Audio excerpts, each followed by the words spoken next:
بسم اللہ الرحمن الرحیم الحمد للہ وکفا وسلام علی عبادہ الذین اصطفیٰ. درود بھیجیے محمد و آل محمد علیہ السلام.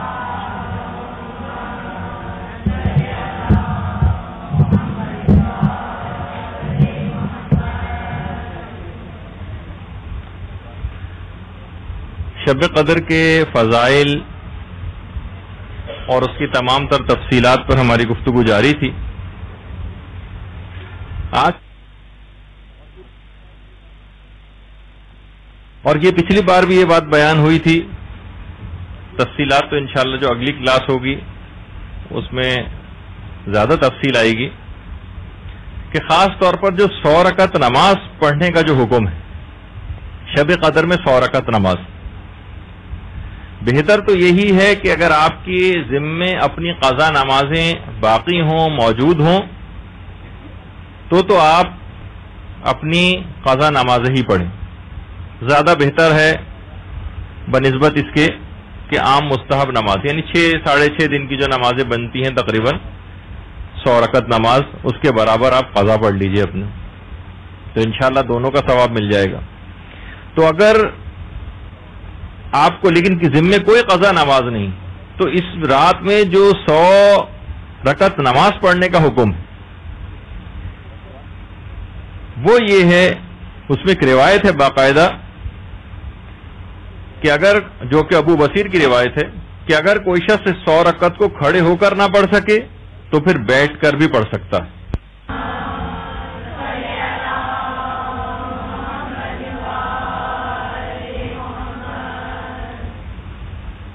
اس کا جو ثواب ذکر ہوا اس روایت کا وہ یہ ہے کہ اگر اس 100 رکعت کو نماز کو کسی نے پڑھ لیا تو واقعاً آج کل کے دور کے جتنے مسئلے ہیں ہمارے وہ سارے اس 100 رکعت نماز کے فوائد کے اندر پوشیدہ ہوئے ہیں. یہ بتایا گیا روایت کے اندر کہ وسعت رزق بے پناہ اس کو حاصل ہو جائے گی, جو کہ آج کا سب سے بڑا مسئلہ رزق کی تنگی. دشمنوں کے مقابلے میں کفایت اس کی ہو جائے گی, یعنی دشمن اس کا جو ہے وہ اس کے سامنے مغلوب ہو جائے گا, دشمن اس کو نقصان نہیں پہنچا سکے گا. دشمن کے مقابلے میں کفایت, جو کہ آج کا بہت بڑا مسئلہ ہے صاحبان ایمان کا. پانی میں غرق ہو کر مرنے سے وہ شخص جو ہے بچ جائے گا, جو کہ آج کل سیلابوں اور اس میں مختلف جو صورتحال سونامی اور اس میں جو پوری دنیا پانی کی لحاظ سے لپیٹ میں آ رہی. نیچے دب کر کسی چیز کے نیچے دب کر مرنے سے بچ جائے گا, جو کہ آج کل زلزلوں وغیرہ کے اندر کیفیت ہوتی. اچھا, تمام دنیا کے شر سے اس کی حفاظت ہو جائے گی. صرف یہ نہیں کہ ہمارے اپنے ملک میں جس جگہ جاتے ہیں وہاں مشکلات پریشانیاں, اس سے بچت ہو جائے گی. مرنے کے بعد ہول منکر و نکیر, منکر و نکیر کا کتنا خوف ہے وہ اس سے دور ہو جائے گا. قبر میں اس کے نور اس کے ساتھ ساتھ خروج کرے گا, قبر سے ایک نور اس کے ساتھ ساتھ باہر نکلے گا. اس کا نامہ اعمال اس کے داہنے ہاتھ میں دیا جائے گا. آتش جہنم سے برات اس کو لکھ دی جائے گی اور پل صراط سے گزرنے کا امان نامہ اور پرمٹ اور لائسنس اس کو دیا جائے گا. اور اس پل صراط سے گزرنے کا جو امان نامہ اس کے ساتھ ہوگا اس کے ساتھ ساتھ تمام عذابوں سے بچنے کا امان نامہ بھی ہوگا, تمام عذابوں سے بچنے کا امان نامہ. اور جنت میں بلا حساب داخل کیا جائے گا, اور جنت میں تمام انبیاء شہداء اور صالحین کے ساتھ رفیق ہوگا. وہ حسن اولئک رفیقا, اور ان کی رفاقت کتنی بہترین رفاقت ہوگی. تو آپ نے دیکھا کہ فقط اس 100 رکعت نماز کو پڑھنے سے کتنے زیادہ فائدے دین اور دنیا دونوں کے انسان کو حاصل ہو جاتے ہیں. صرف 6 دن کی نمازوں کے برابر ایک لحاظ سے دیکھا جائے, اور کوشش کریں اگر آپ کی قضا نمازیں ہوں تو قضا نمازیں آپ 100 رکعت کے برابر اس رات کو پڑھیں.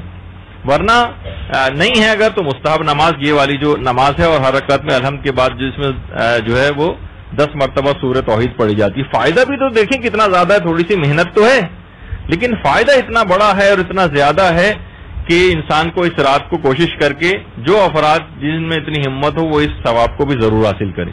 اور اگر کوئی شب قدر میں یہی ساری اپنی قضا نمازیں کوئی پڑھ رہا ہے تو انشاءاللہ امید ہے کہ پروردگار اس کو اتنی زندگی عطا کرے گا کہ اپنے پروردگار کی جو قضا واجبات ہیں انشاءاللہ اس شب کی برکت میں، ان قضا نمازوں کو پڑھنے کی برکت کی وجہ سے اپنی تمام زندگی کی جو قضا نمازیں ہیں وہ انشاءاللہ پڑھ کر ہی اس دنیا سے رخصت ہوگا. تو اس رات کی جو اس لحاظ سے ایک برکت ہے.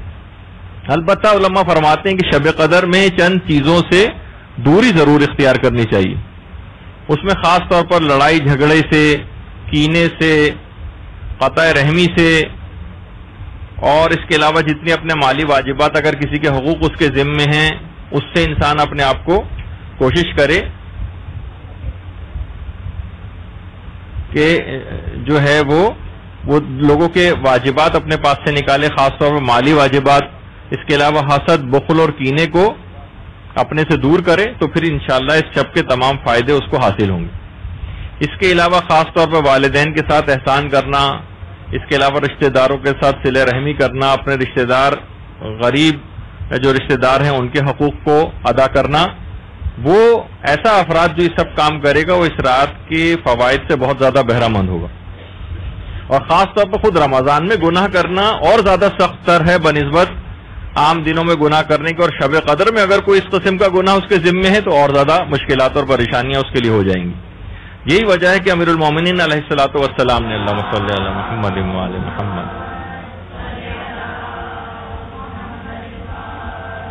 نے ایک شاعر جس کا نام نجاشی تھا، ایک تو وہ حبشہ کا بادشاہ تھا ہجرت والے واقعے میں، ایک اور شاعر تھا جس کا نام نجاشی تھا. اس کو شراب خوری کرنے کی بنا پر امیر المومنین نے زیادہ کوڑے جو مارے گئے، زیادہ کوڑے اس کو مارے. تو جب اس نے پوچھا کہ مولا اس کا سبب کیا ہے تو آپ نے فرمایا برائے حتق احترام ماہ خدا، تم نے اس کی بے احترامی کی ہے اور اس مہینے میں اس وجہ سے کوڑے اس کو زیادہ لگائے گئے. اچھا، پچھلی بار بھی ذکر ہوا تھا کہ کچھ گروہ ایسے ہیں کہ جن کا اس رات کی برکتوں اور فضیلتوں میں کوئی حصہ نہیں. یہ پچھلی بار بھی اس کا ذکر ہونے سے رہ گیا تھا، آج ان کی فہرست نوٹ کر لیں ذرا جلدی جلدی. جی ہاں، وہ جو گروپ ہے ان میں ایک ہے، پہلا شخص وہ ہے شرابی. دیکھیے اب یہ گناہ اتنا زیادہ بڑھتا جا رہا ہے کہ پہلے تو آج سے چند سال پہلے تو اس موضوع پر علماء گفتگو بھی نہیں کرتے تھے، ضرورت ہی نہیں ہے کسی جگہ اخلاقیات کے درس ہو رہے ہیں، شراب کا ذکر آتا بھی تھا تو کیونکہ لوگ ہوتے ہی نہیں تھے. آج بہت زیادہ لوگ شرابیں پینے لگے ہیں، عام سی بات سمجھی جانے لگی ہے. سیاستدان بہت سے اپنے ٹی وی انٹرویوز میں باقاعدہ ٹی وی پر آ کر اعلان کرتے ہیں کہ جی ہاں ہم ایسا کرتے ہیں. اور بہت سی ذرا سی بھی جو اپر کلاس ہے وہ ایک دوسرے کو گھروں پہ جو دعوت دیتے ہیں تو لوگ پہلے یہ پوچھتے ہیں کہ آپ کے گھر میں بار ہے یا نہیں، وہ شراب والا. یعنی اس گھر جس گھر میں وہ شراب والا بار نہ ہو، جہاں پہ شرابیں ہر قسم کی اقسام موجود ہوتی ہیں، وہ کہتے ہیں پھر آپ کے گھر آنے کا کوئی فائدہ نہیں. ایک تو شراب، دوسرا اور اس حد تک افراد ایسے موجود ہیں تو خود ہمارے استاد محترم فرماتے ہیں ایک صاحب ایسے تھے کہ جو کہ کوئی رات ایسی نہیں تھی جس رات کو شب قدر یہ نماز شب پڑھنے تک کے پابند تھے. نماز شب کا جو پابند شخص ہے وہ کہہ رہے ہیں کہ بہرحال بیرون ملک ایسی جگہ پر گئے جو کافر ملک تھا اور ایسے عادی بنے شراب کے کہ اب انہوں نے خود ہمارے استاد محترم سے یہ بات بیان فرمائی کہ میں اب بھی روزے رکھتا ہوں، ویسے ہی بس عادی اتنا ہو گیا ہوں کہ شراب سے روزہ افطار کرتا ہوں. تو بعض اوقات دیکھیے اس طرح سے انسان عادی ہوتا چلا جاتا ہے اور آہستہ آہستہ ان تمام جگہوں پر جانے کے جو نقصانات ہیں اس کے اندر یہ ہے کہ پہلے چیزیں شروع میں جاتا ہے تو بہت بری لگتی ہیں، پھر جب وہاں کچھ عرصے رہنے لگتا ہے تو خود اس ماحول اور معاشرے کا ایسا عادی ہو جاتا ہے اور اس کے بعد پھر رفتہ رفتہ اس چیز کی برائی دل سے نکل جاتی ہے بار بار دیکھنے سے، اور اس کبھی کبھار اس عمل کو انجام دے لے تو پھر اس کا بھی اس طرح سے عادی ہو جاتا ہے کہ شراب سے روزہ افطار کیا جائے. پہلا گروہ تو یہ ہے. دوسرا کون سا ہے؟ سور کا گوشت کھانے والے. سور کا گوشت کھانے والے یہ باہر رہنے والے افراد، ان کے لیے بڑا مسئلہ ہے. اسی طرح تیسرا گروہ وہ ہے جو کہ کتا پالتے ہیں. ایسے افراد کا شب قدر میں کوئی حصہ نہیں سوائے اس کے کہ کتا پالنے میں کوئی اسلامی مصلحت پائی جائے. چوتھا گروہ ہے سود خور افراد کا جو سود کھاتے ہیں. اب تمام ایسی اسکیمیں کہ جس کے اندر سود لازم آتا ہے، تمام ایسے بینک اکاؤنٹ کھولنا جس میں سود لازم آتا ہے، تمام ایسے پروفٹ جس کے اندر سود لازم آتا ہے وہ اپنے مجتہد کے مطابق فقہی مسائل کو دریافت کر کے انسان کو اپنے ذرائع آمدنی کو دیکھنا چاہیے. اسی طریقے سے پانچواں گروہ ہے رشوت لینے والے اور رشوت دینے والے، ان کا اس رات میں کوئی حصہ نہیں. اسی طریقے سے اگلا گروہ بنتا ہے قاطع رحم افراد کا، جو اپنے رشتہ داروں کے حقوق ادا نہیں کرتے، ان سے ملنا جلنا بالکل ترک کر رکھا ہے، ان کا اس رات میں کوئی حصہ نہیں. شہوتوں میں ڈوبے ہوئے، یعنی شہوتوں میں ڈوبے ہوئے یعنی ہر قسم کے گناہوں کے اندر مبتلا، بس ذرا سا موقع پیش آ جائے فوراً گناہ کی طرف لپک کر جانے والی، کوئی موقع برائی کا ہاتھ سے نہ چھوٹنے پائے، یہ ایسے افراد، ان کا کوئی حصہ نہیں. فتنہ گر، جو معاشرے کے اندر فتنہ اور فساد پھیلاتے ہیں، یہ اگلا گروہ. اب وہ اس کے ہر ایک کا بیان کرنے کا وقت نہیں، ورنہ ہمارا وقت ہاتھ سے پورا نکل جائے گا اسی کی تفصیل بتاتے بتاتے. تو فتنہ گر افراد جو معاشرے میں فساد اور جھگڑا پیدا کرتے ہیں. اسی طریقے سے ظالم اور ان کے تمام مددگار، ظالم اور ان کے تمام مددگار، وہ بھی، ان کو بھی اس رات میں کوئی حصہ نہیں. اسی طریقے سے اہل تہمت افراد، اہل تہمت جو دوسرے لوگوں کے اوپر تہمت لگاتے ہیں، ان کا اس رات میں کوئی حصہ نہیں. جھوٹے، جو کثرت کے ساتھ جھوٹ بولتے ہیں، جس پہ ہماری پوری گفتگو ہو چکی ہے، جھوٹے، ان کا اس رات میں کوئی حصہ نہیں. عاق والدین، جو والدین کو تکلیف پہنچانے والے، دکھ دینے والے، معمولی باتوں پہ ان سے بد کلامی کرنے والے، ان کا اس رات میں کوئی حصہ نہیں. اسی طریقے سے جادو کرنے والے اور جادو کرانے والے، یہ بھی معاشرے کے اندر چیز بڑھتی جا رہی ہے، ان کا اس رات میں کی برکتوں میں کوئی حصہ نہیں ہوگا. اسی طریقے سے مومنین کے لیے دل میں کینہ رکھنے والے اور مومنین سے دل میں دشمنی رکھنے والے، اب چاہے وہ ہمارے رشتہ دار ہوں، چاہے ہمارے کوئی اور عزیز ہوں، اقارب میں ہوں، اگر صاحبان ایمان ہیں، ان سے دل میں کینہ اور مومنین سے دشمنی اگر پائی جاتی ہے، ان کے لیے بہت مشکل ہو جائے گا کہ اس رات کے تمام فیوز و برکات سے بہرہ مند. اسی طریقے سے علماء فرماتے ہیں جو اگلا گروہ لکھا گیا ہے، ان سب کے پیچھے روایات ہیں جن کو بیان کرنے کا وقت نہیں، لیکن بہت سے علماء نے پوری فہرست کے طور پر بھی اس کو لکھا ہے. تارکان معروف و عاملان منکر، یعنی تارکان معروف، نیک کاموں کو ترک کرنے والے، و عاملان منکر، تمام برائیوں کے اوپر عمل کرنے والے، نیکی کو چھوڑتے چلے جا رہے ہیں، برائیوں کو اڈاپٹ کرتے چلے جا رہے ہیں. اس میں اور روز بروز گاہے بگاہے اس کے اندر اضافے سے اضافہ تر ہی ہوتا چلا جا رہا ہے، نیکیاں چھوٹتی چلی جا رہی ہیں، گناہ بڑھتے چلے جا رہے ہیں. ایسے افراد کے لیے بہت مشکل ہے کہ ان کا اس رات میں کوئی حصہ ہو. اور 16واں گروہ جو ہے اس کے اندر کہ خاص طور پر جو فرشتے اس رات کو پوری رات زمین کا چکر لگاتے ہیں، جس گھر میں بھی یہ والے افراد ہوں، اور یہ 16واں ہو، جس جگہ پہ 16واں گروہ وہ ہے کہ بے نمازی افراد میں بھی بے نمازی ہو، اور ان 15 جو اور چیزیں بیان ہوئیں یہ اگر کسی جگہ پر پائے جائیں تو فرشتے پھر اس پورے چکر لگانے کے دوران اس گھر میں نہیں جاتے ہیں، اور وہ گھر اس شب کی برکتوں سے محروم رہ جاتا ہے. اب کوشش کرنی چاہیے کہ بعض اوقات یہ ہوتا ہے اگر ایک بے نمازی بھی موجود ہے، اگر ہم نے کوشش نہیں کی کہ مثلا کسی عورت کا شوہر جو ہے وہ نماز نہیں پڑھتا ہے اور وہ اس سلسلے میں کوئی اقدام نہیں کر رہی، کسی عورت کا بیٹا یا اولاد میں سے کوئی وہ اپنی سے اگر کوشش کر رہی ہو تو ایک الگ بات ہے، پھر تو یقیناً. لیکن یہ کہ اگر اس نے کوئی کوشش نہیں کی اور ٹھیک ہے کوئی نہیں پڑھتا، نہ پڑھے، ہم اس سے کہ ہم تو اپنی پڑھ رہے ہیں، تو پھر اس رات کو فرشتے چکر لگائیں گے اور خیر و برکت کے جو فرشتے طلوع فجر تک جو نازل ہوتے رہیں گے وہ اس گھر پہ نہیں آئیں گے. تو باقاعدہ دیکھیے بہت سے ایسے جو علماء حضرات یا جو دینی طالب علم ہیں وہ مختلف جگہوں پہ دینی ٹیوشن وغیرہ بھی پڑھاتے ہیں اور بچوں کو قرآن وغیرہ پڑھانے کے لیے جاتے ہیں. تو خود ایک مولانا محترم نے مجھے ایک بات بتائی جو کہ خود مدرسے کے طالب علم رہ چکے ہیں. وہ خود بیان فرماتے ہیں کہ کسی جگہ وہ پڑھانے جاتے تھے تو باقاعدہ اس بچے کو کی جو ماں تھی وہ ان کے پاس آئی اور کہا کہ میں آپ سے ایک بات کہنا چاہتی ہوں کہ میرا جو شوہر ہے وہ کسی بھی طور پر نماز پڑھنے کو تیار نہیں ہوتا. دیکھیے ہمارے موجودہ ماحول اور معاشرے میں جو کہ ایک دنیاوی اعتبار سے ایک بہت بڑے ادارے کے اوپر ادارے میں بہت بڑے عہدے کے اوپر فائز بھی نماز نہیں پڑھتا ہے. میں کیا کروں کہ وہ یہ ہمارے گھر میں اتنی مصیبتیں نازل ہو رہی ہیں کچھ ایسی اور ہمیں لگتا ہے کہ اس کی بے نمازی ہونے کی وجہ سے ایسا. مولانا نے کہا کہ اچھا ٹھیک ہے میں بات کروں گا. ایک دن بچے کو پڑھانے گئے، دیکھا باپ ہی نے دروازہ کھولا. ویسے باپ کو وہ کہتے تھے کہ وہ اوائڈ کرتا تھا مولانا کو لیکن انہوں نے مولانا نے بالآخر پکڑ لیا اور باتوں باتوں میں ذکر کرنے لگے کہ آپ نماز وغیرہ پڑھتے ہیں؟ اس نے کہا نہیں مولانا نماز تو نہیں پڑھتا ہوں، اور وجہ اس کی یہ ہے کہ میں نماز یوں نہیں پڑھتا کہ مجھے سورہ الحمد یاد نہیں۔ دیکھیے اتنے بڑے عہدے کے اوپر فائز، اور وہ مولانا کا کہنا ہے کہ انہوں نے کہا کہ ٹھیک ہے میں آپ کو کوشش کر کے یاد کرواؤں گا، اور جب تک وہ یاد کروا رہے تھے کہتے میں 3 مہینے ہو گئے اس شخص کو مجھے سورہ الحمد یاد کرواتے ہوئے، لیکن ابھی تک سورہ الحمد یاد نہیں ہو سکی اس سے۔ تو ہاں، تو اس سے آپ ذرا اس سے اندازہ لگائیں کہ بعض اوقات توفیقات ایسے سلب ہو جاتی ہیں، اور وہ گھر مسلسل برائیوں اور پریشانیاں اس گھر کے اندر مسلسل رخ کر لیتی ہیں اس کا۔ تو کوشش کرنی چاہیے گھر میں کوئی بے نمازی نہ رہنے پائے۔ تو بہرحال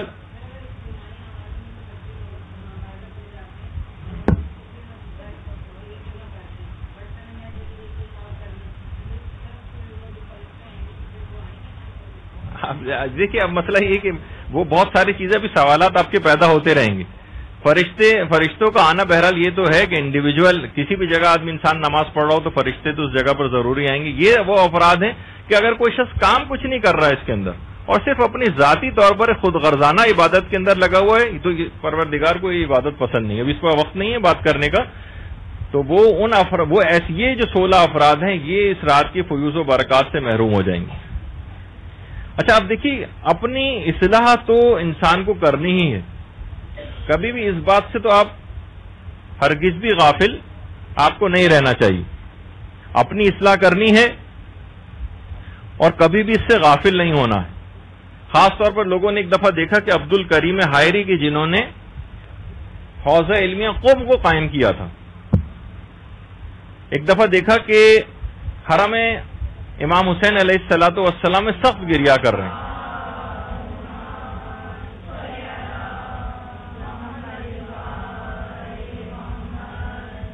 سخت گریا کر رہے ہیں اور کہہ رہے ہیں، امام سے کہہ رہے تھے کہ اے میرے آقا میں مجتہد تو ہو گیا ہوں، اب میں چاہتا ہوں کہ انسان بھی بن جاؤں۔ اور یہ بات بھی شیخ عبد الکریم حائری کہتے تھے کہ ملا شدن چہ آسان آدم شدن چہ مشکل، بعض یعنی کہ مولوی بن جانا تو پھر بھی آسان ہے، انسان بننا جو ہے وہ بہت مشکل کام ہے۔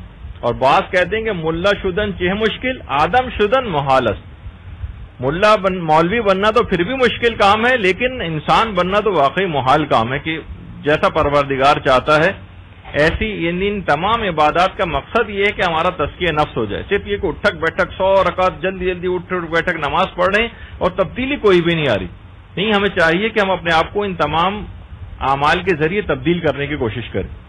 اور یہی وجہ ہے کہ جب نفس کی انسان اتنی زیادہ مخالفت کرنے لگتا ہے تو واقعی پھر اس کے اندر وہ صلاحیتیں بھی پیدا ہوتی ہیں، اپنے نفس کا مالک بن جاتا ہے۔ اچھا وہ تو تھے شیخ عبد الکریم حائری جو آپ نے دیکھا، اس سے آپ دھوکہ نہ کھائیے گا، دوسرے ایک اور بھی ہیں جن کا نام ہے احسن الحائری احقاقی، یہ شیعوں کا ایک گمراہ فرقہ ہے، فرقہ شیخی ہے، جس کی بہت بڑی تعداد کویت میں موجود ہے، یہ اس کو لیڈ کرنے والے ہیں۔ تو شکلوں سے اماموں سے بھی بعض اوقات دھوکہ نہیں کھانا چاہیے، اور جو انحرافات جو دین کے اندر پھیلائے جا رہے ہیں اس میں فرقہ شیخیہ، احسن الحائری احقاقی کے نام سے مشہور ہے، آیت اللہ احسن الحائری احقاقی اپنے آپ کو لکھتے ہیں یہ۔ تو بہرحال یہ خود ایک گمراہ فرقہ ہے، شیعت میں تمام مجتہدین کے ان کے خلاف فتاوے موجود ہیں کہ یہ گمراہ فرقہ ہے اور ان کے عجیب و غریب قسم کے نظریات ہیں۔ اور اکثر ذاکرین جو مجالس پڑھنے والے ہیں ان میں سے اکثر ذاکرین کی اچھی بڑی تعداد جو ہے وہ ان کے افکار کی پیروکار ہے۔ تو بہرحال تو دعا ہمیں مانگنی چاہیے کہ ہم اپنے نفس کے مالک بن جائیں، ان تمام عبادتوں کا ہمیں ایک فائدہ ہو۔ اسی طریقے سے آقا سید محمد تقی خونساری یہ بزرگ مراجع میں سے گزرے، دیکھیے جب آپ اس رات کو دعائیں مانگیں گے نا تو دعائیں قبول بھی تو ہونا چاہیے، لیکن دعائیں قبول اس وقت ہوتی ہیں کہ جب انسان گناہ چھوڑنے کا مکمل ارادہ کرے۔ آیت اللہ محمد تقی خونساری بزرگ مراجع میں سے گزرے ہیں۔ قم میں ایک زمانے میں بارشیں ہونا بہت بند ہو گئی تھی، تو انہوں نے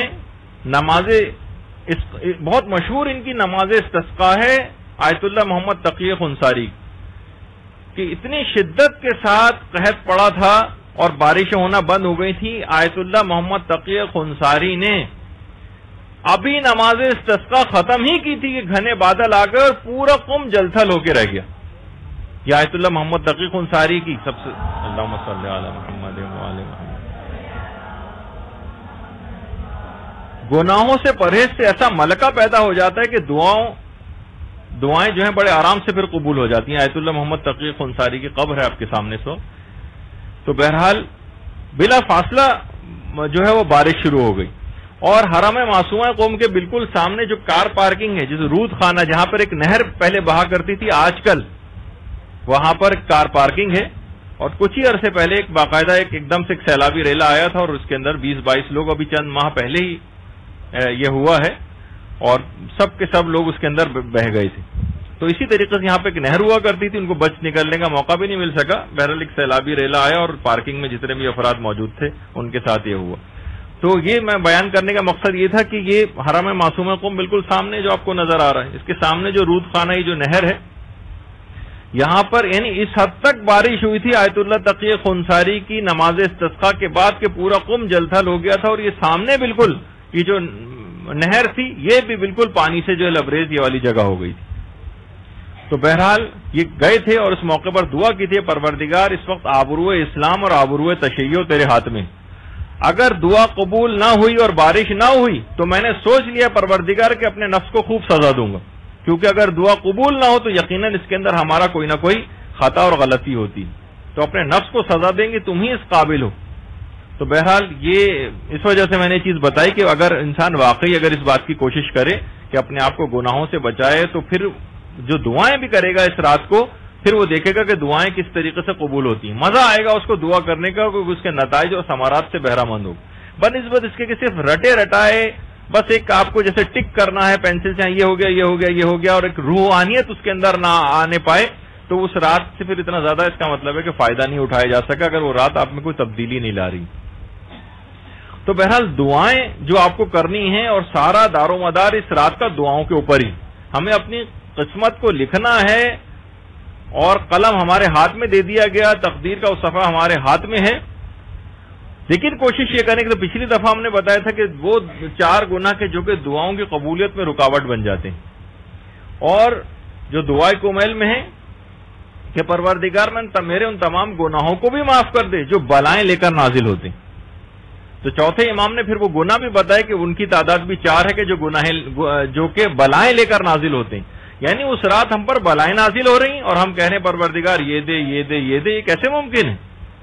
تو وہ گناہ پہلے ہٹانے پڑیں گے جو بلائیں لے کر آتے ہیں، جس میں سے ایک ہے امر بالمعروف اور نہی عن المنکر نہ کرنا. برائی سامنے ہوتی رہے اور انسان جو ہے بس بیٹھا اس کو دیکھتا رہے اور کچھ اقدام اس کے خلاف نہ اٹھائے. امر بالمعروف نہ کرنا. دوسرا گناہ امام نے بتایا نہی عن المنکر نہ کرنا، یعنی نیکیاں نہیں ہو رہی ہمیں کوئی پرواہ نہیں، برائیاں ہمارے سامنے ہو رہی ہیں تب ہمیں کوئی پرواہ نہیں.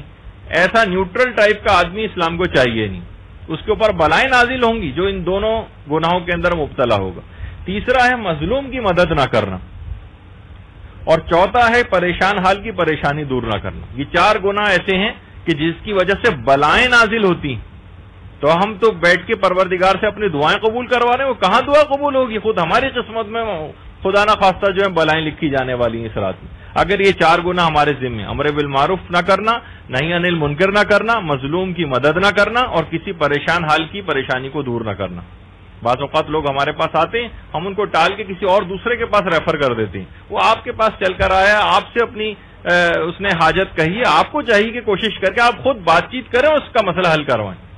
یہ نہیں کہیں کہ بھائی وہاں چلے جاؤ اور اپنی ایک لحاظ سے جو اپنے بلا جو ہم اس کو سمجھ رہے ہوتے ہیں وہ کسی دوسرے کے گردن پہ ڈال دی جائے.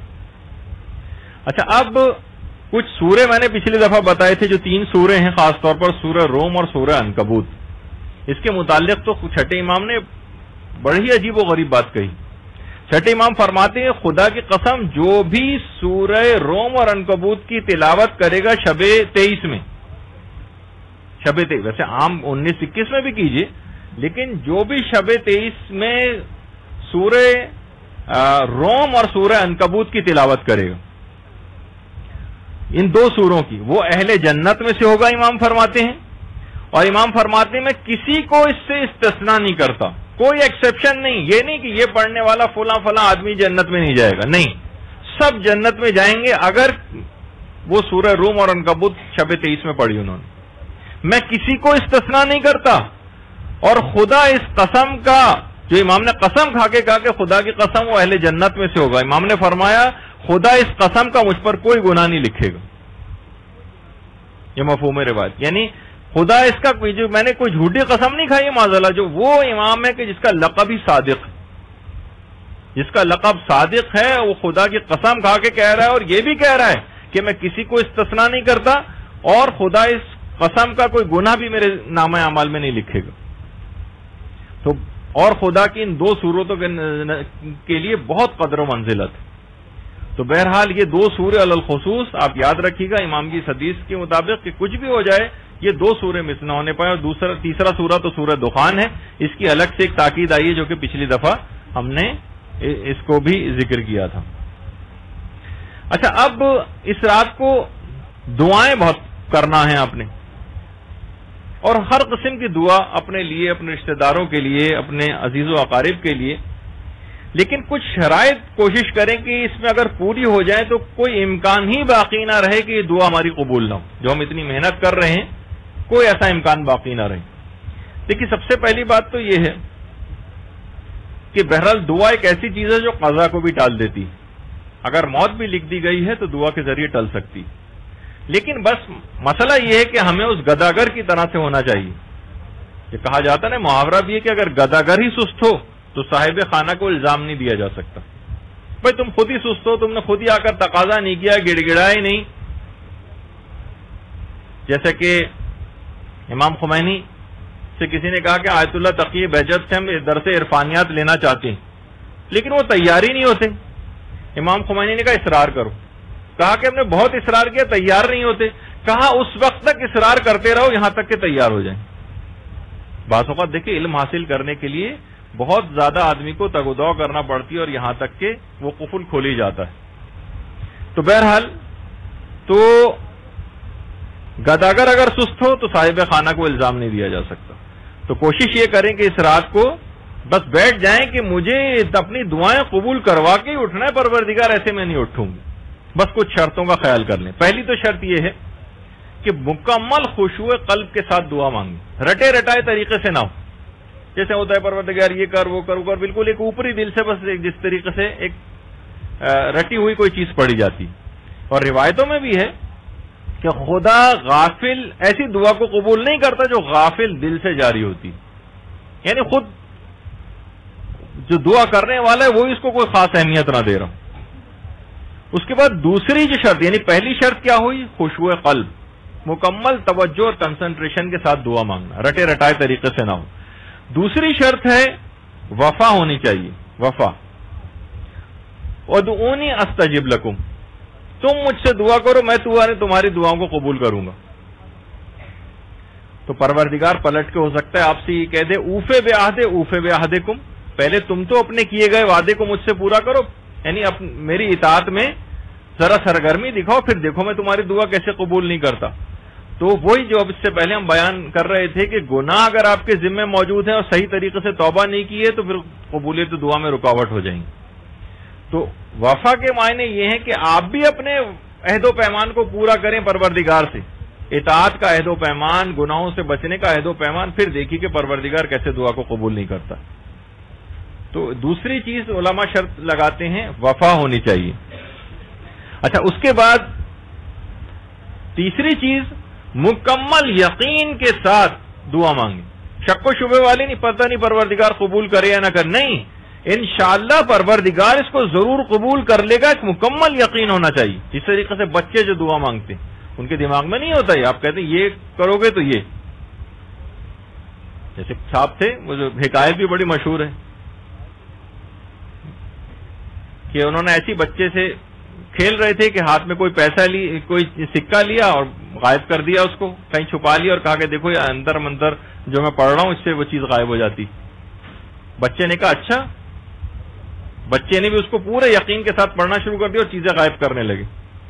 تو بعض اوقات وہ صاحب جو جب بچہ ان کی طرف دیکھتا تھا تو بہت ڈر جاتے تھے کہ ان کو بھی کہیں غائب نہ کر دے. حکایتوں میں ملتا ہے پورے یقین کے ساتھ دعا مانگنا کہ پروردگار شک و شبے والی بات نہیں. انشاءاللہ پروردگار میرا جب اس رات کو بیٹھا ہوا ہے دعا قبول کرنے کے لیے تو میری دعا ضرور قبول کرے گا. یعنی شک و شبے والی کوئی کیفیت نہ ہو, پورے یقین کے ساتھ کہ میری دعا قبول ہو گئی. اس کے بعد اگلی شرط ہے الہا و مبالغہ, یعنی خدا کے آگے گڑ گڑانا, گڑ گڑا کر دعا مانگنا. یہ خود ایک بہت بڑا اس رات کا دعاؤں کے سلسلے میں کمال ہے. کہ ایک ہوتا ہے بالکل سپاٹ چہرے کے ساتھ بیٹھے ہوئے, نہیں, بالکل گڑ گڑا کر دعا مانگے, جھک کر ذلت کے ساتھ دعا مانگنا. اپنی آواز کو بھی ایسا کر لینا جس طریقے سے رونے والی جو آواز ہوتی ہے, تو پھر پروردگار آپ کی دعاؤں کو قبول کرے گا.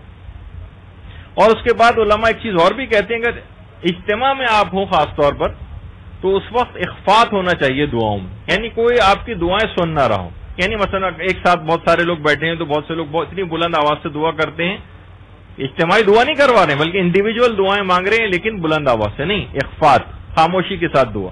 ہاں, جب اجتماعی دعا مانگیں گے کسی تک اس کے اندر محفل میں بیٹھ کر تو پھر تو وہ بلند آواز سے ہی پڑھی جائیں گی. اس کے بعد کچھ مقامات, کچھ اوقات ایسے ہیں, کچھ اوقات, ان اوقات کا اگر خیال کر لیا جائے تو دعاؤں کی قبولیت میں بہت ہی معاون ہوتے ہیں. اس وقت انسان بس ادھر ادھر وقت کو ضائع نہ کرے, خاص طور پر جس وقت بہت تیز ہوا چل رہی ہو. تیز ہوا کو چلنے کے وقت اگر دعا مانگی جائے تو ضرور قبول ہو جاتی ہے.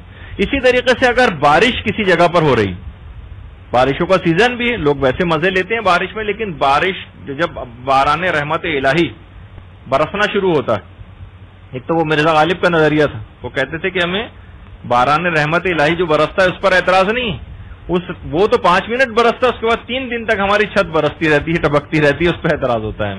تو بہرحال اگر بارش کسی وقت ہو رہی ہے اور اس وقت آپ دعا مانگیں گے, وہ اوقات دعا میں سے, ان اوقات دعا میں سے کہ جس میں دعائیں قبول ہوتی ہیں.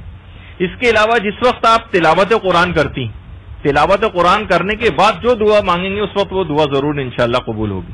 اسی طریقے سے جس وقت اذان دی جاتی, اذان کی آواز کان میں آئے, آپ اپنے لیے دعا کریں, اپنے رشتہ داروں کے لیے دعا کریں. اسی طریقے سے نماز فجر کے وقت, یہ جو وقت ہوتا ہے بالکل طلوع صبح صادق کے بعد جو فجر کا اول وقت ہے, اس وقت علی الخصوص جو ہے جو دعا مانگی جائے وہ ضرور قبول ہوتی ہے. اسی طریقے سے نماز ظہر کے بعد بھی اور نماز مغرب کا جو وقت ہے اس وقت بھی یہ دعا کو قبول ہونے کا بہت ہی اہم ترین وقت ہے. اسی طریقے سے اوقات میں ایک چیز اور بھی ہے, اور وہ ہے افطار کے وقت دعا کرنا. یعنی اس وقت فوراً انسان کھانے کی جلدی نہ کرے کہ بس کھانے پینے کی چیزوں کو اپنے حلق سے اتار لے, ہاتھ میں لے کر بیٹھے اپنی افطاری, اور اس وقت جو ہے وہ خاص موقع ہے اپنی دعاؤں کو 2, 3, 4 منٹ اگر لگا دیے جائیں دعاؤں کی افطار کرنے سے پہلے, وقت آ جانے کے بعد, تو انشاءاللہ وہ دعا اس کی ضرور قبول ہو جائے گی. اور اسی طریقے سے اگر کوئی شخص سجدے کے اندر کوئی دعا مانگے, خیر یہ تو ایک بڑی سعادت اس شخص کو ملی جو آپ کے سامنے تو تصویر ہے. یہ مسجد نبوی میں ریاض الجنہ جو جگہ ہے وہاں پر حالت سجدہ میں انتقال کر گیا شخص. تو بہرحال بعض اوقات یہ ہوتے ریاض الجنہ, یعنی کہ جو جنت کے باغوں میں سے ایک باغ ہے, پیغمبر کی قبر اور منبر کے درمیان کی جو جگہ کہلاتی, چند فٹ کے فاصلے پر ہی جو ہے قبر رسول موجود ہے یہاں سے, وہاں پر یہ شخص حالت سجدہ میں مثلا انتقال کر گیا. تو سجدے کی حالت میں جو بھی دعا مانگی جائے وہ ضرور قبول ہوتی ہے. اسی طریقے سے کہا جاتا ہے کہ دعاؤں کے سلسلے میں ان سب کے پیچھے روایت ہے کہ تضرع, احساس ذلت اور شکستگی کا جو احساس ہے اس کے ساتھ دعا مانگنا, یعنی باقاعدہ رقت پیدا ہو جائے. جس وقت رقت پیدا ہو جائے, ذلت کا احساس, شکستگی کا احساس, خدا کے آگے اپنے آپ کو کچھ نہ سمجھنا, اس وقت جب یہ احساس اس طرح کا کبھی پیدا ہو جائے تو وہ بہترین موقع ہے. رقت کا پیدا ہو جانا ہی چھٹے امام فرماتے ہیں کہ قبولیت دعا کی علامت ہے. اچھا, اب تضرع کس طرح سے کیا جائے گا, اس میں کچھ علماء نے فرمایا کہ 4 اس کے طریقے ہیں کہ اپنے ہاتھوں کی پشت کو آسمان کی طرف بلند کریں. ایک تو جس طرح دعا مانگتے ہیں آپ, تو جو ہاتھوں کا جو وہ پورشن جو دعا کے وقت تو آپ کے آنکھوں کے سامنے ہوتا ہے, جس طرح قنوت میں آپ مانگتے نہیں, ہاتھوں کو پلٹ دیں, ایک طریقہ یہ بھی ہے دعا مانگنے کا.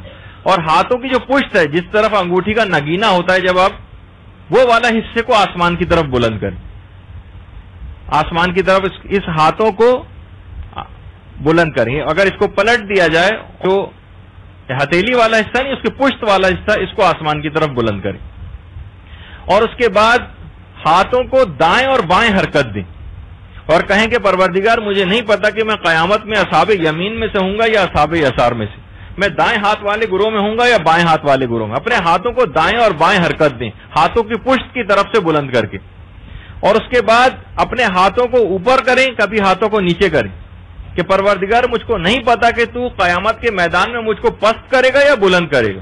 اور اس کے بعد جب بہت زیادہ گریہ ازاری شروع ہو جائے اور آنکھوں میں آنسو آ جائیں تو یہ بہترین موقع ہے، یہ اسباب و علامت اجابت دعا کے اندر یہ چیز شمار ہوتی.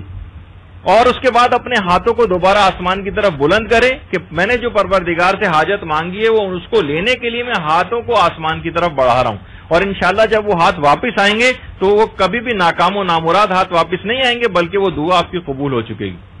تو یہ خاص طریقہ ہے تضرع کے حوالے سے شکستگی کا احساس، کہ اس طرح سے آپ کو اپنے ہاتھوں کی پشت کو آسمان کی طرف بلند کرنا ہے، اس کے بعد دائیں بائیں حرکت دینی ہے، پھر اوپر نیچے حرکت دینی ہے، اور اس کے بعد جب کوشش کریں کہ گریہ ازاری ہو جائے، آنکھوں میں آنسو آ جائیں، پھر ہاتھوں کو آسمان کی طرف دوبارہ اٹھائیں کہ پروردگار نے میری دعا قبول کر لی، میں اس کو لینے کے لیے حاجت کو قبولیت کے لیے میں ہاتھوں کو آسمان کی طرف اب اٹھا رہی ہوں. اسی طریقے سے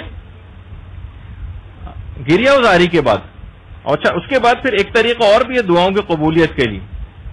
چھٹے امام فرماتے ہیں یعنی حاجت مند کی حاجت روائی کرنا، حاجت مند کی حاجت روائی کرنا. چھٹے امام فرماتے ہیں کہ بیمار جب طبیب کو بلاتا ہے تو کچھ نہ کچھ اس کو دیتا ہے. بادشاہ سے جب اگر کسی کی کوئی حاجت ہوتی ہے تو دربانوں کو رشوت دیتا ہے کسی طریقے سے بادشاہ تک یعنی رسائی ہو جائے اور وہ ہماری بات کو قبول کر لے. خدا سے اگر کسی کو حاجت مانگنی ہے تو وہ مخلوق خدا پر تصدق کرے، یعنی صدقہ دے مخلوق خدا کو، تو پروردگار تمہاری ان تمام دعاؤں کو قبول کر لے گا. تو حاجت روائی کرنا لوگوں کی، کسی کی کوئی حاجت ہے آپ کوشش کریں کہ شب قدر میں آپ اس کی مثلا آپ کو 3-4 دن بعد کرنی ہے اس کی وہ خواہش پوری، آپ اس رات کو ہی کوشش کر کے کرتے ہیں. مخلوق خدا کی حاجت روائی کرنا، لوگ باقاعدہ اپنے ٹائم ٹیبل میں اس کو بنا کے رکھتے ہیں کہ فلاں فلاں شخص کا ہمیں یہ کام کر دینا ہے اس رات کو، یا کام کر دیا اس رات کو اطلاع دے کے اس کا دل خوش کر دیں تو ساری دعائیں اس کے صدقے میں آپ کی قبول ہو جائیں گی. اسی طریقے سے غیر کے لیے دعا کرنا، غیر کے لیے دعا، غیر کو دعا کرنے کا فائدہ یہ ہے کہ دوسروں کو مقدم کیا جائے، یعنی اپنی دعاؤں سے پہلے دوسرے لوگوں کے لیے آپ دعا کریں. الجار سمت دار، پہلے پڑوسی اس کے بعد گھر والے. اور پیغمبر فرماتے ہیں کہ دعا کو ہمیشہ عام کرے مخصوص نہ کرے تو وہ دعا جلد قبول ہو جائے گی. یعنی کیونکہ تمام مومنوں و مومنات کے لیے جب دعا کرے گا تو خود بھی اسی کے اندر شامل ہے، اس کے تمام رشتہ دار بھی اسی کے اندر شامل ہیں، جی اس کے تمام رشتہ دار بھی اسی میں شامل ہیں. تو بہرحال اس کی خود تمام دعائیں قبول ہو جائیں گی اگر اس نے ایسا کیا. اور سب سے بہترین دعا بھی پیغمبر فرماتے ہیں کہ وہی دعا ہوتی ہے جو ایک غائب کسی دوسرے غائب کے لیے کرتا ہے. سب سے بہترین دعا وہ والی دعا ہوتی ہے. اور باقاعدہ ایک فرشتہ پر آسمانوں میں پروردگار پیدا کرتا ہے کہ جو بھی دعا کرتا ہے دوسروں کے لیے وہ فرشتہ آمین کہتا جاتا ہے، اور وہ یہ دعا کرتا ہے کہ یہ دعا تو نے کسی اور برادر مومن کے لیے کی ہے، تجھے پروردگار اس کا دگنا عطا کرے. اور پروردگار اس دعا کو فرشتے کی قبول کر لیتا ہے. یعنی جو دعائیں آپ دوسروں کے لیے مانگیں گی وہ دگنی طور پر خود آپ کے لیے قبول ہو جائیں گی. کتنا بڑا فائدہ ہے اس کا. اور سب سے بہتر یہ کہ جو چھٹے امام نے فرمایا کہ پہلے 40 مومنین کے لیے دعا کرے پھر اپنے لیے دعا کرے تو کوئی امکان ہی نہیں رہے گا کہ اس کی دعا قبول نہ ہو. آپ باقاعدہ لسٹ بنائیں، کم سے کم 40 مومن و مومنات کے لیے پہلے آپ دعا کر لیں گے. اس کے بعد اگلی شرط یہ ہے کہ بہتر یہ ہے کہ دعاؤں کو شروع کرنے سے پہلے خدا کی حمد و ستائش کریں، خدا کی حمد و ستائش کریں، اس کی نعمتوں کا شکر ادا کریں. ابھی دعا اپنی شروع نہیں کی ہے، پہلے خدا کی حمد و ستائش کی، اس کے بعد نعمتوں پہ شکر کیا. نعمتوں پہ شکر کے بعد اپنے گناہوں کا اقرار کریں. ایک ایک گناہ کو سوچیں، پروردگار میں نے یہ گناہ کیا تھا اس کو معاف کر دے، پروردگار میں نے یہ گناہ کیا تھا اس کو معاف کر دے. گناہوں کا اقرار کریں اور پھر خدا سے سوال کریں، پھر دیکھیں کہ اس کی دعا کیسے قبول ہوتی. جب یہ روایتوں میں بیان ہوا کہ خدا کی قسم کوئی شخص اپنے گناہ سے اس وقت تک باہر نہیں آتا جب تک کہ اپنے گناہوں کا اقرار نہ کر لے، اپنے گناہوں کا پروردگار سے اقرار کرے، روئیں گڑ گڑائیں اس کے سامنے، پھر دیکھیں کیسے دعا قبول نہیں ہوتی۔ اور اس کے بعد دعاؤں کی قبولیت کے لیے کہ دعا آسمان پہ رکی رہتی ہے اور اس وقت تک قبول نہیں ہوتی، اگر قبول کروانا ہے تو اس کے سابق میں اور لاحق میں، یعنی دعا کے شروع میں اور دعا کے بعد اگر درود محمد و آل محمد علیہ السلام پہ پڑھا جائے، اللہم صلی علی محمد و آل محمد۔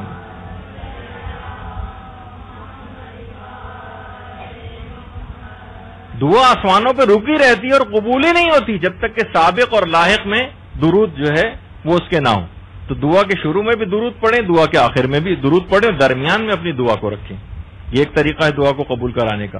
اس کے علاوہ اگلا طریقہ ہے تکمیل شرائط، مثلا کوشش کریں کہ اگر آپ دعا سے پہلے اگر باوضو ہوں تو بہت قوی امکان ہے آپ کی دعا کو قبول ہونے کا، غسل کیا ہوا ہو، وضو کیا ہوا ہو، جسم طاہر ہو، لباس ہمارا پاک و پاکیزہ ہو، یہ تمام چیزیں۔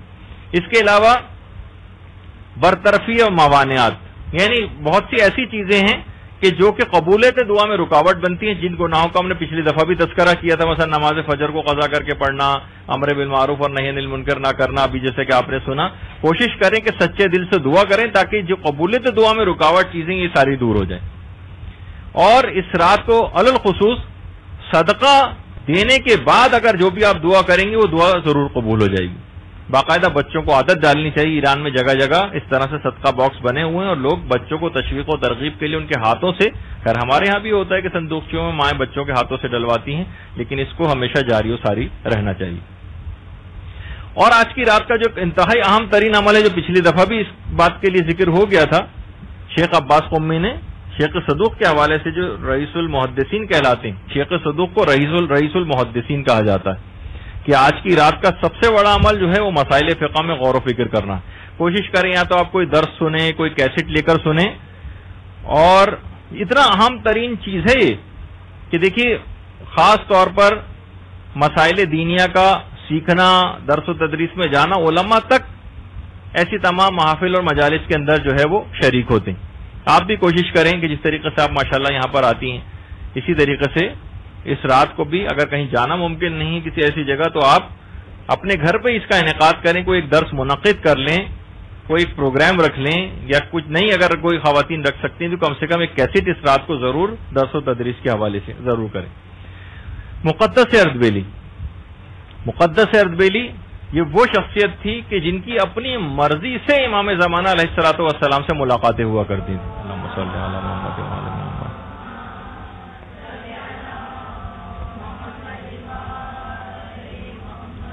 اور اتنے زیادہ تقدس معاف تھے مقدس اردبیلی کہ جس وقت یہ کربلا میں ہوتے تھے، یعنی جب زیارت کے لیے کربلا جاتے تھے تو رفع حاجت کے لیے 12 میل دور کربلا سے دور جایا کرتے تھے۔ کہتے تھے مجھے شرم محسوس ہوتی ہے کہ جس زمین میں امام کا جسم مطہر آرام کر رہا ہوں میں وہاں پر اپنی نجاستوں کو گراؤں۔ مقدس اردبیلی۔ اور نجف میں پہلے بھی یہ طریقہ کار تھا کہ ہفتے میں 5 دن پڑھائی ہوتی تھی، جمعرات کو آدھے دن کے بعد سب لوگ نجف سے کربلا جاتے تھے، اور اس کے بعد جمعرات کو جاتے تھے اور پھر جمعے کے بعد پھر وہاں سے دوبارہ چلتے تھے۔ اچھا، جب ظاہر ہے کہ نجف سے کربلا اب تو تقریباً ٹوئن سٹی جیسے ہو گئے ہیں یہ، لیکن یہ کہ پہلے زمانے میں تو ایک الگ الگ شہر ہوا کرتے تھے دونوں، تو ایک شہر سے دوسرے شہر میں جانے سے نماز قصر ہو جاتی۔ لوگوں نے دیکھا کہ مقدس اردبیلی بالکل ایک الگ طریقہ کار ہے ان کا، یہ نماز پوری بھی پڑھ رہے ہیں اور قصر بھی پڑھ رہے ہیں۔ دیکھیے فقہی مسئلہ ہے کہ اگر کسی شخص کا سفر حرام کا سفر ہے تو اس کو نماز قصر کی سہولت نہیں ملتی، یعنی پھر اسے پوری نماز پڑھنا۔ مثلا اگر کوئی شخص کراچی سے لاہور جائے کسی کو قتل کرنے کے ارادے سے، اس کا یہ سفر معصیت کہلاتا ہے، اس میں قصر کی سہولت اسے نہیں ملے گی۔ ناشزہ عورت جس کا میں نے پچھلی دفعہ کہا تھا کہ وہ اپنے شوہر کے حقوق پورے نہیں کر رہی اور اس سے چھوٹی چھوٹی باتوں پہ لڑ جھگڑ کے دوسرے شہر اپنی ماں کے گھر واپس چلی گئی ہے، تو یہ جو سفر ہے اس کا، یہ ناشزہ عورت کا سفر، یہ سفر معصیت گناہ کا سفر کہلائے گا۔ اس کو سفر میں نماز پوری پڑھنا ہے کیونکہ یہ سہولت اس کو نہیں ملے گی قصر کرنے کی، یعنی 4 رکعتی نماز کو جو 2 رکعت کرنے کی سہولت ہے اس کو نہیں ملے گی۔ مقدس اردبیلی کا طریقہ کار لوگوں نے دیکھا کہ دیکھیے زیارت عتبات عالیہ، یعنی مقدس مقامات کی زیارت کے لیے جانا کتنے عظیم و شان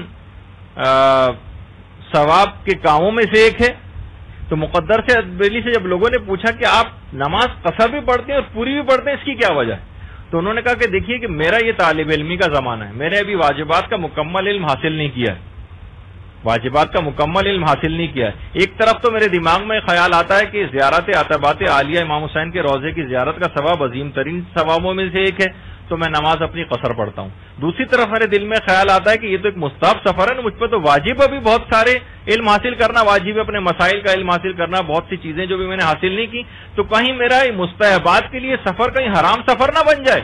اس شک و شبے کی وجہ سے میں نماز کو پوری بھی پڑھتا ہوں، کیونکہ اگر شک ہو جائے کہ حرام سفر ہے یا نہیں، تو اپنی شرعی ذمہ داری اس طرح سے تعین کرتے تھے کہ نماز پوری بھی پڑھتے تھے اور قصر بھی پڑھتے تھے کہ میرا وہاں پر زیارت کے لیے جانا بھی کہیں حرام نہ ہو جائے، کیونکہ وہ بہرحال اپنی تمام تر فضیلتوں کے باوجود مستحب سفر ہے، اور ابھی مجھ پر بہت سارے ایسے واجبات کا علم حاصل کرنا باقی رہ گیا ہے کہ جس پہ میری عاقبت کا دار و مدار ہے۔ تو آپ یہ اندازہ لگائیں کہ اس رات کو جب بھی کہا جائے، بہت سی خواتین پوچھتی ہیں کہ کیا مثلا دنیاوی جو ہم علم حاصل کر رہے ہیں، کیا یہ علم کے اندر نہیں آتا؟ ہم بیٹھ کے اپنی کورس کی کتابیں اگر پڑھتے رہیں، میتھس کے مسئلے سالو کرتے رہیں اور فزکس پڑھتے رہیں اور کیمسٹری پڑھتے رہیں، تو اس پہ انشاءاللہ ہماری جو اگلی گفتگو ہوگی اس میں ہم یہ باتیں بیان کریں گے آیت اللہ محمدی ری شاہری کے حوالے سے، کہ انہوں نے جو سلسلے میں باتیں بیان کی ہیں کہ کون سا علم اس رات کو حاصل کیا جائے، لیکن کم سے کم مسائل فقہ کا علم جو آپ لوگوں کے واجبات میں سے ہے کہ ابھی بہت سے مسئلے سیکھنے باقی ہیں، اس رات کو اس علم کے حاصل کرنے میں لگائیں۔